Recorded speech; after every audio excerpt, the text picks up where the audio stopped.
Let me give you an example. Almost 35 years ago, on a dark January evening, a minibus containing some workers from a nearby factory were making their way through one of the country roads in the south of Northern Ireland, close to the Irish border. Darkness had fallen. It was a typically cold, damp evening, just like what it is in that part of the world at that time of the year. The area was particularly tense. The previous night, 6 Roman Catholics had been killed. The only reason they had been killed was because of their religion. That's the only reason. In fact, in the few months leading up to the incident, nearly 20 Roman Catholics had been killed in that area for no other reason than their religion. And so as this minibus was driving along, they could see a light circling in the distance. And they didn't think that strange. They thought it's probably a security checkpoint manned by the British Army. Very understandable given what had happened the night before. But when they got there, it wasn't a checkpoint operated by the Army. It was a checkpoint been operated by a road element of the IRA. And the men, the heavily armed men, they got all of the workers out, all 12 of them. They identified the lone Roman Catholic amongst them and told him to get out and not look back. And then they lined up those 11 men and they shot them all in cold blood. One survived because one of his colleagues fell on top of him. And ever since, he has lived with what's known as the survivor complex. He feels so guilty that he survived and his mates lived. That Roman Catholic has been in and out of mental institutions because he cannot live with what happened. Because he heard the cries, he heard the shots, he heard the shouts. And that is just a terrible example, an awful example of the terrible logic of unforgiveness, of revenge. We see it in the Balkans, with Croats, Serb and Muslim. We see payback in the islands. And you see, that's the thing about revenge. Oh yes, the saying says that revenge is sweet. But there's a fatal flaw with revenge. Where does it stop?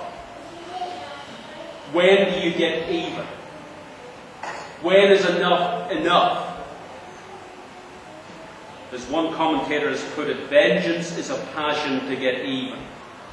It is a hot desire to give back as much pain as someone gave you. The problem with revenge is that it never gets what it wants. It never evens the score. Fairness never comes. The chain reaction set off by every act of vengeance always takes its unhindered course.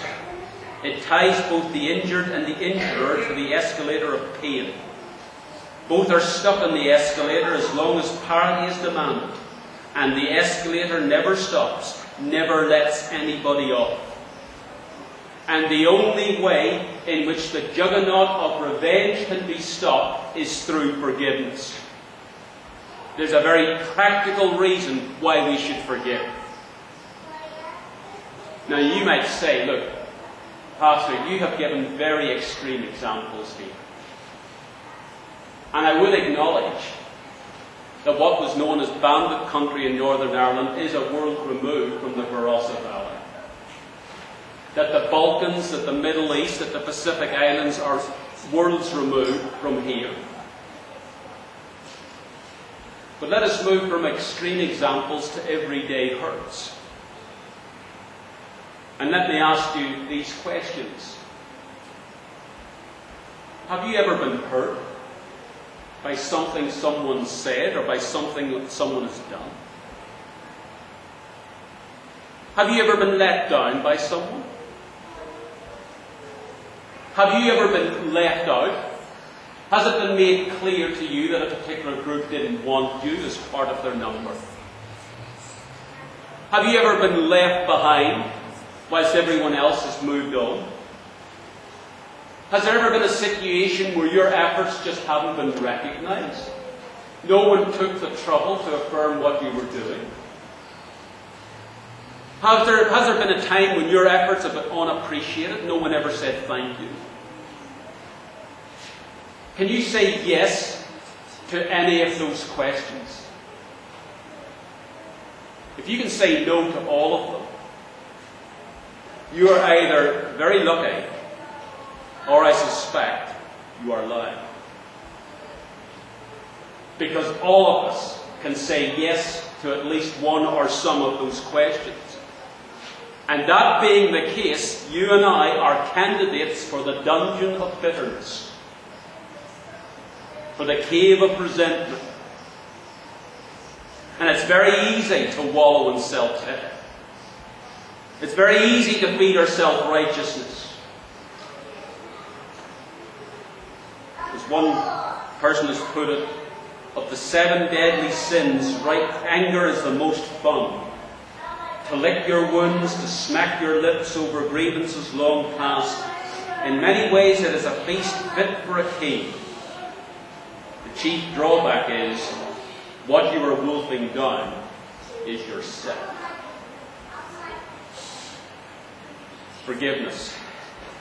It's the only remedy for the cancer of resentment. There are practical reasons why you and I need to forgive. And so that's why we should forgive. But again, someone has said, despite 100 sermons on forgiveness, we do not forgive easily, nor find ourselves easily forgiven. Forgiveness, we discover, is always harder than the sermons make it out to be. And so this is sermon number 101. And it's true. Forgiveness is difficult. It is an unnatural act. Alexander Pope was right when he said, to err is human, to forgive divine. But it is forgiveness that sets Christianity apart from other major systems of belief. It is the very breath of Christianity. It is a hallmark of our faith. Forgiveness is at one and the same time an act of courage and an act of faith. Jesus never said it was easy, but he did teach that it was necessary. And he practiced what he preached. And forgiveness, it is so liberating. It is so good for us in terms of our relation to others, but supremely in terms of our relationship to God. And so I close with the words of encouragement found in Ephesians 4 and verse 32. Ephesians 4 and verse 32. Be kind and compassionate to one another, forgiving each other, just as in Christ God forgave